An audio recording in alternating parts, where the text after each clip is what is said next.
एक बार चेक कर लेते हैं कि नोटपैड में है हमारे पास या नहीं।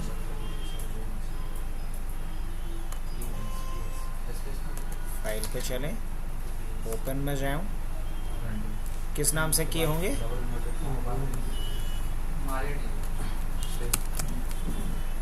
मेरे को तो नहीं लगता। चलिए कोई नहीं। एज सिंपल अगर मैं बात करूं कि मारिया डीबी क्या है तो क्या बोलेंगे हम? Maria dB, it is a DBMS, it is a database management system that is inbuilt in RHEL, है ना, in RHEL। तो रेड हैट इंटरप्राइज लाइनेक्स के साथ जो इनबिल्ट DBMS आता है उसी का नाम क्या है? मारिया डीबी। विंडोज़ के साथ बाय डिफ़ॉल्ट इनबिल्ट नहीं कुछ आता है, अलग से आपको डाउनलोड और इंस्टॉल करना पड़ेगा। It is DBMS that is inbuilt in RHEL। अब सवाल है कि DBMS क्या है, तो क्या बोलेंगे? हाँ, data base management system is a क्या? एक सॉफ्टवेयर है। डेटाबेस मैनेजमेंट सिस्टम क्या है? एक सॉफ्टवेयर है दैट अलाउ अस टू क्या कर सकते हैं? टू क्रिएट डाटाबेस, और क्या कर सकते हैं हम लोग? क्रिएट, और दूसरा मैनेज डेटाबेस। अब डेटाबेस को मैनेज करने का मतलब डिलीट करना, ऑल्टर करना, देखना, इन सारी चीज़ों को। अब सवाल ये आता है कि ये डेटाबेस क्या होता है? डेटाबेस क्या होता है? तो डेटाबेस बोला जाता है collection of related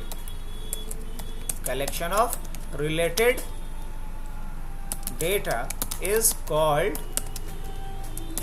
database. Collection of related data is called database. इसका मतलब कि अगर मान लीजिए कि हबनेट में जितने एम्प्लॉई हैं, जितने स्टूडेंट्स हैं, जितने तरह के हम लोग कोर्सेज करवाते हैं, उन सब का अगर हम एक डेटा मेंटेन करें, एक डेटा रखना चाह रहे हैं, तो इसके लिए हम क्या बनाएंगे? हबनेट का एक डेटाबेस बनाएंगे। अब हबनेट के डेटाबेस में मल्टीपल क्या होगा? टेबल होगा। हर टेबल में अलग अलग तरह के रिकॉर्ड्स होंगे। अब जैसे स्टूडेंट से रिलेटेड डेटा है वो स्टूडेंट वाला टेबल में रखेंगे, एम्प्लॉय से रिलेटेड जो डेटा है एम्प्लॉय वाले टेबल में रखेंगे, कोर्स से रिलेटेड जो डेटा होगा कोर्स वाले टेबल में रखेंगे, जो यहाँ विजिटर्स के रूप में आते हैं उनसे रिलेटेड डेटा रखने के लिए विजिटर्स के नाम से एक टेबल बनाएंगे। क्योंकि डेटाबेस ये कहता है कि एक तरह के डेटा को आप एक टेबल में रखो और दूसरे लॉजिकल डेटा को दूसरे टेबल में रखो। अगर एक ही टेबल में आप मल्टीपल लॉजिकल डेटा को रखने की गलती करेंगे तो यहाँ रिडंडेंसी रेज होगा। मतलब यहाँ क्या होगा? रिडंडेंसी अकर होगा, और जहाँ रिडंडेंसी अकर होगा वहाँ डेटा आपका इनकंसिस्टेंट माना जाएगा, ताकि डेटा के ऊपर जो आप ऑपरेशन करेंगे वो नहीं कर पाएंगे इफिशिएंटली। समझ में आई बात? तो collection of related data is called database. अब रही बात कि डेटाबेस को मैनेज करने के लिए हमें कुछ क्या चाहिए? लैंग्वेज का क्वेरी यूज करना होता है। तो क्या बोलेंगे हम? अलग अलग लैंग्वेज क्वेरी को अपलोड कर देते हैं। तो क्या हो गया? वो पहले पार्ट कर देंगे, इसको दूसरा पार्ट। तो चलिए, इसको हमें मैनेज करने के लिए DML क्वेरी, अलग अलग क्वेरी यूज करना पड़ता है। हम लोग बात करेंगे डेटाबेस क्वेरी का, और डेटाबेस क्वेरी में हम लोग देखेंगे सबसे पहला क्वेरी DDL का। सबसे पहले क्वेरी किसका देखेंगे?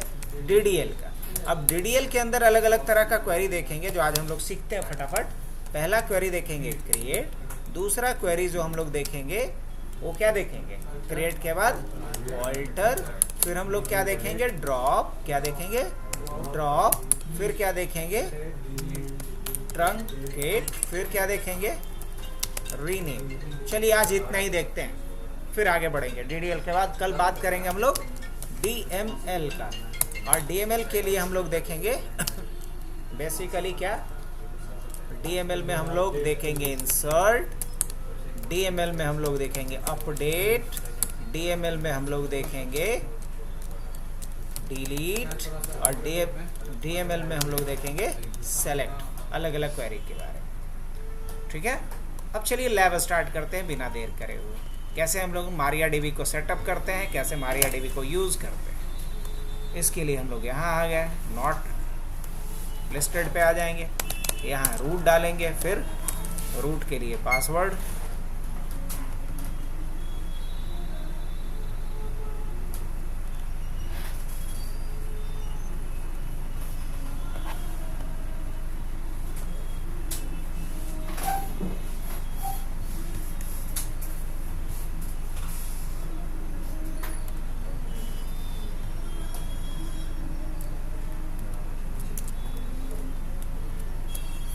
यहाँ पहला कमांड क्या डालना है, पहले ये देख लेना है कि इस पे रेपो लिस्ट है या नहीं। तो यम रेपो लिस्ट, चलिए है। उसके बाद क्या लिखेंगे, यम इंस्टॉल, और क्या लिखना है, MariaDB। नेक्स्ट। अभी एरर इसलिए आ रहा है भाई क्योंकि ENS इफ कॉन्फ़िग ENS 33 पे जाके देख लो, IP तो वही है सही। सिस्टम CTL वो दिक्कत नहीं है, रीस्टार्ट किसे करना पड़ेगा, DSFTPD को। उसके बाद फिर क्या लिखेंगे, हम install MariaDB। Nothing to do, तो हो तो गया है, पहले से इंस्टॉल्ड है, ठीक तो बता रहा है ये। अब नेक्स्ट जो लिखना है मुझे कमांड, वो लिखना है MySQL _ secure _ install। क्या लिखना है, MySQL _ secure _ install। क्या कह रहा है,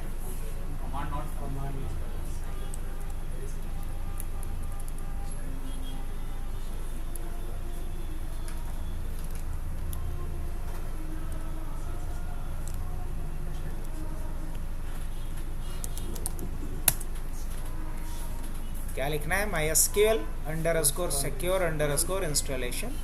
अब ये पूछेगा करंट पासवर्ड फॉर रूट, तो करंट पासवर्ड तो कुछ है नहीं, ये रूट का पासवर्ड नहीं पूछ रहा है, ये डेटाबेस में जो रूट नाम का यूज़र होता है उसका पासवर्ड पूछ रहा है। तो क्या करेंगे यहाँ पे, एंटर करंट में कोई पासवर्ड नहीं है।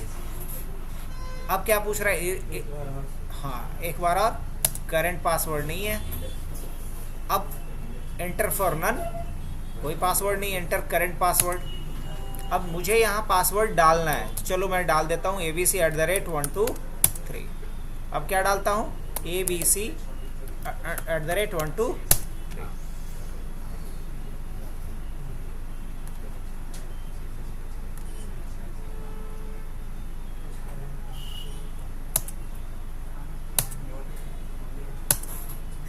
Ctrl+C करते हैं, एक बार देख लेंगे सिस्टम CTL फायरवॉल को। फायरवॉल इसको क्या कर सकता है, ब्लॉक कर सकता है।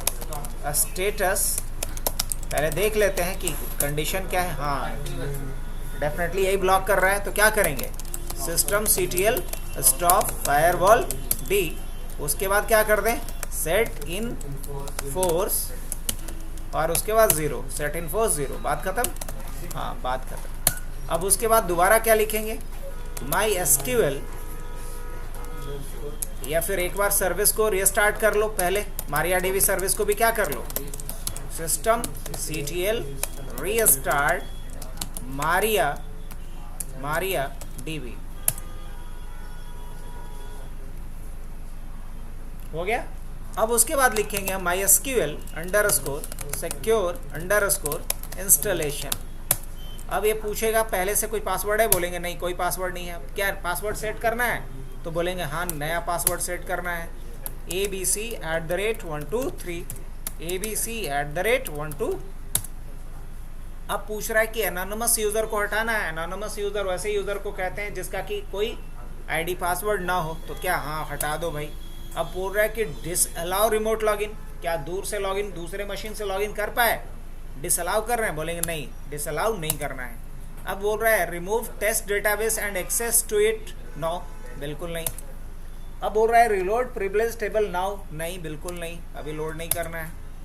अब लास्ट में क्या मैसेज आ गया, थैंक्स फॉर यूजिंग MariaDB, मतलब हमने MariaDB को इंस्टॉल भी कर लिया, MariaDB को सेटअप भी कर लिया, MariaDB हम कॉन्फ़िगर भी कर चुके। कॉन्फ़िगर कर लेने के बाद नेक्स्ट हमें अब MariaDB को यूज़ करके डेटाबेस में मैनेज करना है, और MariaDB को यूज़ करके डेटाबेस को मैनेज करना है तो हम लिखेंगे यहाँ पे MySQL -u, और यूज़र का नाम क्या है अपना रूट, पासवर्ड क्या है उसका नहीं पता तो -p लिख करके एंटर करो। अब आपसे पूछेगा enter password for the root, तो यहाँ पासवर्ड अब ये भी तो हमने डाला था abc@123। अब देखो मैं किस पे लॉगिन कर गया, MariaDB डेटाबेस। अब यहाँ आने के बाद हमें पहला कमांड डालना है, पहला क्वेरी लिखना है शो डेटा बेसेस। अब ये दिखाएगा कि टोटल पहले से कितना डेटाबेस यहाँ बना हुआ है। अब मुझे एक नया डेटाबेस बनाना है हबनेट के नाम से, तो क्या करूं मैं, तो मुझे यहाँ पे लिखना पड़ेगा क्रिएट डेटाबेस और डेटाबेस का नाम। बना दिया एक डेटाबेस। अब अगर मैं दोबारा लिखता हूं यहाँ पे शो डेटा बेसेस, तो दिखाएगा कि हाँ यहाँ हबनेट के नाम से भी क्या है डेटाबेस है, जो लास्ट टाइम नहीं दिखा रहा था क्योंकि अभी अभी हमने क्रिएट डेटाबेस कमांड चला करके क्वेरी चला करके एक डेटाबेस बनाया। अब इस डेटाबेस के अंदर कोई भी काम करना है तो मुझे डेटाबेस में पहले क्या करना होगा, इंटर। और डेटाबेस में एंटर करने के लिए क्या करते हैं, डेटाबेस में एंटर करने के लिए हम लिखेंगे यहाँ पे यूज और उसके बाद डेटाबेस का नाम। तो डेटाबेस का नाम क्या है हबनेट। और अगर नहीं यूज किया हूं उससे पहले मैं दिखा रहा हूँ, स्टेटस हमने लिखा तो क्या दिखा रहा है, करंट डेटाबेस में क्या दिखा रहा है, नो कोई डेटाबेस अभी करंटली यूज नहीं हो रहा है। अभी किस यूजर से लॉगिन हूं मैं, सर्वर कौन सा है, वर्जन कौन सा है, ये सारा डिटेल यहाँ पे दिख रहा है लेकिन अभी डेटाबेस क्या दिखा रहा है, ब्लैंक। अगर जैसे ही मैं डेटाबेस यूज कर लूंगा तो क्या दिखाने लगेगा, डेटाबेस का नाम। अब लिखा हमने यूज हबनेट।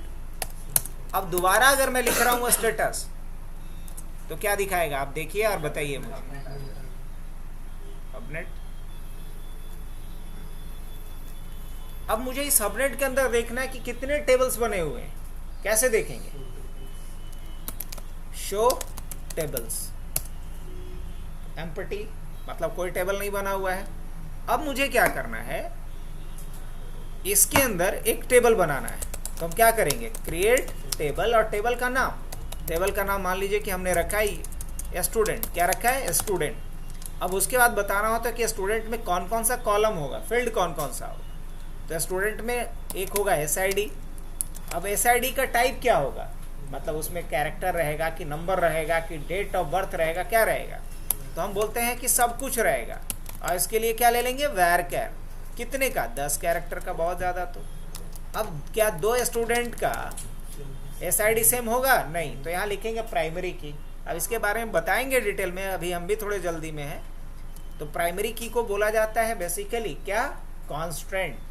अलग अलग तरह का डेटाबेस में कॉन्स्टेंट यूज करते हैं, उसमें से एक कॉन्स्टेंट है प्राइमरी की कॉन्स्टेंट। कॉन्स्टेंट का मतलब होता है रिस्ट्रिक्शन या रुकावट। तो हमने लगाया एक रिस्ट्रिक्शंस। इस प्राइमरी की कॉन्स्टेंट से ये होगा कि दो स्टूडेंट का ID सेम नहीं रखा जा सकता है इस टेबल, और ना इसको खाली छोड़ा जा सकता है। प्राइमरी की के बाद फिर डाल देता हूं मैं नेम। और नेम क्या होगा, नेम तो टेक्स्ट होगा। नेम क्या होगा, क्योंकि इसमें कैरेक्टर और नंबर दोनों हो सकता था। अब टेक्स्ट डाल दिया हमने। उसके बाद उसका फोन नंबर क्या हो सकता है, PHNO। ओए कहाँ गया, PHONE, फोन। अब फोन क्या हो सकता है इसका, इंटीजर में होगा, तो लिखेंगे इंट। 11 डाल दे रहा हूं मैं। अब क्या फोन दो का सेम होगा, नहीं होगा। तो यहाँ लिखेंगे UNIQUE, यूनिक की। अब आपके दिमाग में सवाल आ रहा होगा कि प्राइमरी की यहाँ लिखे हैं तो यहाँ यूनिक का है लिख दिए, क्योंकि एक ही टेबल में दो दो प्राइमरी की नहीं हो सकता। हाँ, दो से अधिक यूनिक की जरूर हो सकता है। तो अभी इतना ही ले रहा हूं मैं, स्टूडेंट ID, नेम और फोन नंबर। और उसके बाद हम क्या करेंगे, इसको बंद करेंगे और एंटर करेंगे। ये टेबल बना दिया। अब अगर दोबारा मैं लिख रहा हूँ शो टेबल्स, तो दिखाएगा कि एक स्टूडेंट नाम का टेबल एग्जिस्ट कर रहा है यहाँ पे।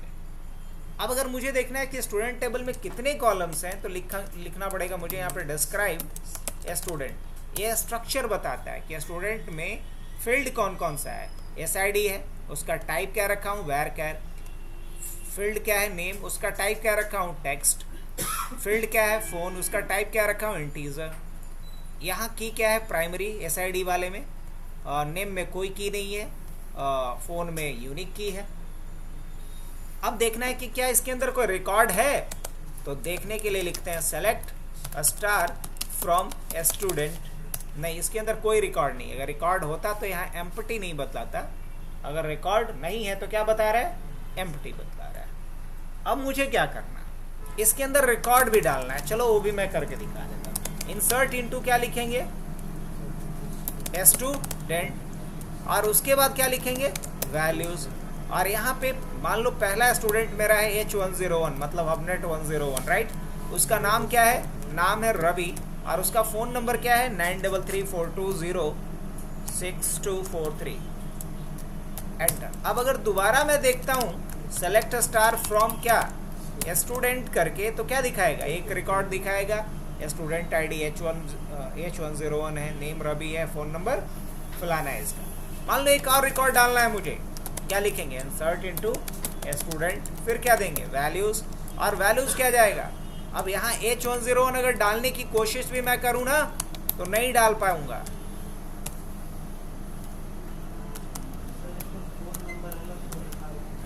हाँ हमने वैल्यू ज़्यादा डाल दिया, इसलिए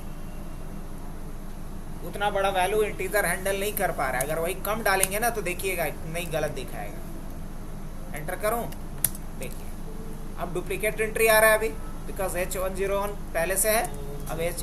अब दोबारा डाल दिया। अब आप देखिए इसका सही दिखा रहा है, वो इसलिए दिखा रहा है बिकॉज रेंज हमने बड़ा ले लिया।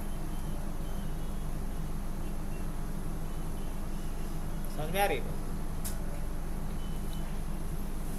अब इसके बाद मान लिया जाए एक और रिकॉर्ड डाल देता हूं मैं, इंसर्ट इनटू स्टूडेंट, क्या स्टूडेंट, और उसके बाद क्या करेंगे, वैल्यूज। अब वैल्यूज में क्या डालेंगे, H103, और उसके बाद क्या है, मान लीजिए इसका नाम रखता हूं मैं राकेश, और कुछ नंबर मैंने ये डाल दिया। अब अगर हम दोबारा देखेंगे तो कितने रिकॉर्ड दिखाएगा, 3 रिकॉर्ड दिखाएगा। नहीं, अब मान लीजिए मुझे इसका फ़ोन नंबर चेंज करना है, कैसे चेंज करेंगे, तो इसके लिए अपडेट चलता है। कौन सा क्वेरी चलता है, अपडेट। और अपडेट क्या करना है मुझे, टेबल, कौन सा टेबल, स्टूडेंट। और क्या सेट करना है, तो सेट कर दो, क्या सेट कर दो, तो फ़ोन नंबर। और फ़ोन नंबर क्या सेट कर दो, तो फ़ोन नंबर मान लो 888 सेट कर दो, लेकिन किसका, तो अब लिखेंगे where SID equal to H101, जिसका SID H101 हो उसी का फ़ोन नंबर। ये देखेगा कि किसका SID H101 है, तो इसका, तो इसमें आकर के फ़ोन नंबर वाले कॉलम में क्या डाल देगा, 88888। अब अगर दोबारा मैं देखूं यहाँ से, select a star from what, select a star from student हुआ। ओके, तो क्रिएट करना तो हमने सीख लिया। अब अगर मान लो हमें डिलीट करना है या ड्रॉप करना है, अगर डिलीट करना है, मान लो एक रिकॉर्ड डिलीट करना है, तो हम क्या लिखेंगे, डिलीट फ्रॉम स्टूडेंट। और अब यहाँ लगाएंगे clause where SID equal to, और H103 को डिलीट करना चाहता हूँ। अब अगर आप आकर के देखोगे तो एक रिकॉर्ड डिलीट हो चुका है। अब मुझे एक साथ सारा रिकॉर्ड डिलीट करना है, तो हम लिखेंगे ट्रंकेट और स्टूडेंट, एक साथ सारा रिकॉर्ड। अब अगर आप देखो सेलेक्ट स्टार फ्रॉम स्टूडेंट लिख करके, तो क्या दिखाएगा, नथिंग, एम्प्टी सेट। अब मुझे टेबल भी डिलीट कर देना है, तो लिखेंगे ड्रॉप टेबल, और टेबल का नाम स्टूडेंट। अब अगर मैं लिखता हूँ शो टेबल्स, क्या दिखाएगा, कोई टेबल नहीं है इसके। अब अगर मैं लिख रहा हूँ सो डेटाबेसेस, तो ये एक डेटाबेस है अपनेट के नाम से, मुझे अब इस डेटाबेस को भी डिलीट करना है। देन तो क्या लिखेंगे, देन ड्रॉप डेटाबेस, और डेटाबेस का नाम क्या है, अपनेट। अब अगर मैं लिख रहा हूँ शो डेटाबेस, क्या दिखाएगा, सो डेटाबेसेस, क्या दिखा रहा है, नथिंग, ये जो पहले से बना हुआ है वो दिखा रहा है। अब मान लो टेस्ट वाले को देखना है मुझे, यूज टेस्ट कर रहा हूँ, और इसमें हमने लिखा शो टेबल्स, देखता हूँ इज देयर एनी, नो, इसके अंदर कोई टेबल नहीं है। अब मान लो इसके अंदर एक टेबल बनाना है मुझे, क्रिएट टेबल, और क्या डाला हमने, लॉगिन, और लॉगिन में दो ही चीज़ ले रहा हूँ, UID जो होगा वैर कैर, कितने कैरेक्टर का, मान लो 10 कैरेक्टर का, क्या हो सकता है, प्राइमरी की होगा, और क्या होगा, पासवर्ड होगा, पासवर्ड भी क्या होगा, वैर कैर, कितने का हो सकता है, 10 कैरेक्टर का। बस इसको खाली मत छोड़ना भाई, इसलिए लिख देंगे नॉट नल। अब बताओ मुझे, अब देखूं मैं यहाँ पे शो टेबल्स करके तो क्या दिखाएगा, एक टेबल है, लेकिन लॉगिन का नाम बदल करके यूजर कर देना है, तो इसके लिए आता है रीनेम। तो क्या लिखेंगे, रीनेम टेबल, और टेबल का नाम क्या है जी, लॉगिन टू, किस में बदलना है, यूजर्स। अब अगर हम दोबारा लिखते हैं शो टेबल्स तो क्या दिखाएगा, यूजर्स, न कि लॉगिन दिखा रहा है। वापिस से इसी को यूजर्स को किस में बदल देना है, ला ये किसको परेशानी हो रहा है, ब्लूटूथ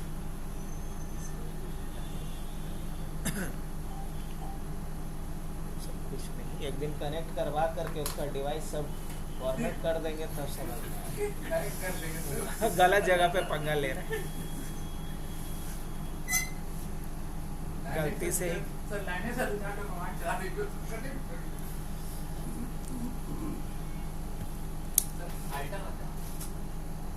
अब वापिस से इसको लॉगिन में बदल देना है, तो क्या करेंगे, रीनेम टेबल, और उसके बाद क्या करेंगे, किसको बदलना है, यूजर्स, और किस में, लॉगिन में, शो टेबल्स, वापिस से क्या हो चुका है, लॉगिन। तो आज के लिए इतना ही रखते हैं आप लोगों का, इतना तक खेलिए पहले।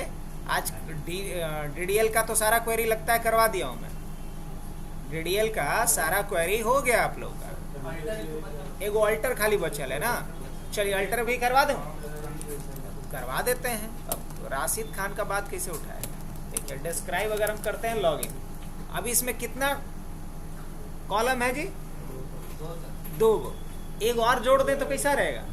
ऑल्टर का मतलब क्या होता है, इसमें नया कुछ जोड़ना, पुराने वाले को हटाना। ऑल्ट्रेशन मतलब इसके स्ट्रक्चर, टेबल के जो स्ट्रक्चर है उसमें बदलाव करना, और अपडेट करने का मतलब टेबल के अंदर जो डेटा है उसमें बदलाव करना। अब मान लीजिए यहाँ जय गो लोग है, उसमें किसी को बाहर करना है, किसी को अंदर लाना है, मतलब अपडेट कर रहे हैं।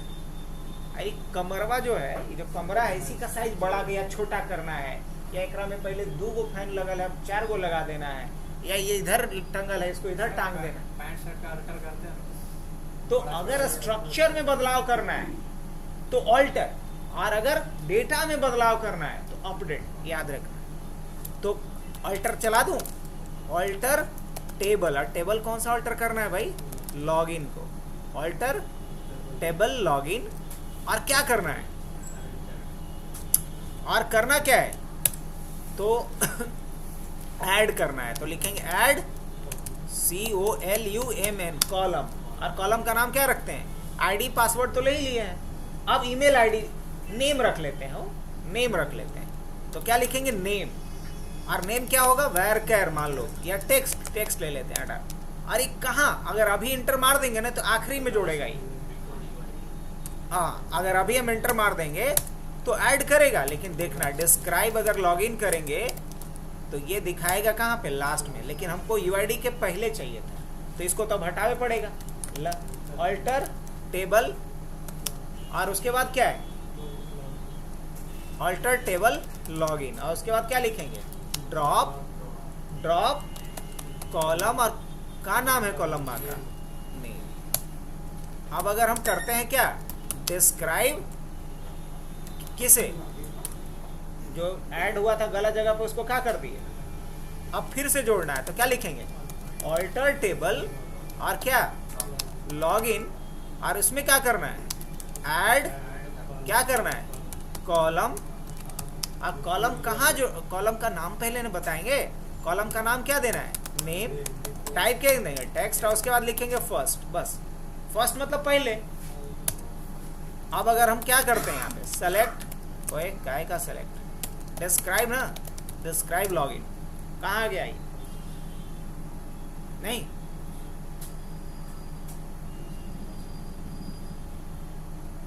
तो आज के लिए इतना ही, कल और इसको हम लोग डेप्थ में देखते हैं।